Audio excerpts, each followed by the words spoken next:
শবে বরাতের রাত্রে আমাদেরকে 2 রাকাত করে যত ইচ্ছা আপনি নফল নামাজ আদায় করতে পারবেন, কোনো সমস্যা নেই।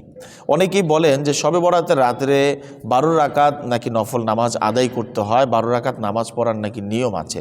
এটা সম্পূর্ণ ভুল কথা। এই সংক্রান্ত কোনো সহিহ হাদিস কোনো কিতাবের মধ্যে বর্ণিত হয়নি।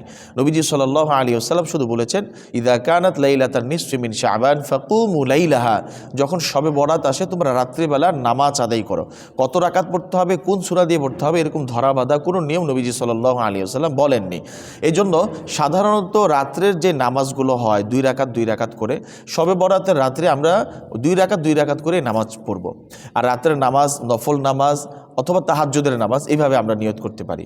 নামাজের মধ্যে আপনি কোন সূরা পড়বেন, এর উত্তর হলো যে আপনার যেই সূরাগুলো মুখস্থ আছে, আপনি সূরা ফাতিহা প্রথমে পড়বেন, তারপরে আপনার যেই সূরাটা মুখস্থ আছে সেই সূরা দিয়ে আপনি নামাজ পড়ে রুকুতে যাবেন, রুকুর তাসবিহ পড়ার পরে এরপরে সেজদায় যাবেন, সেজদার তাসবিহ পড়ার পর ধারাবাহিক যে অন্যান্য সাধারণ যে নিয়ম আছে নামাজের, ওই নিয়ম অনুযায়ী আমরা 2 রাকাত নামাজ পড়ব। নিয়ত এভাবে করব যে আল্লাহ, আমি 2 রাকাত নফল নামাজ আদায় করিতেছি, আল্লাহু আকবার।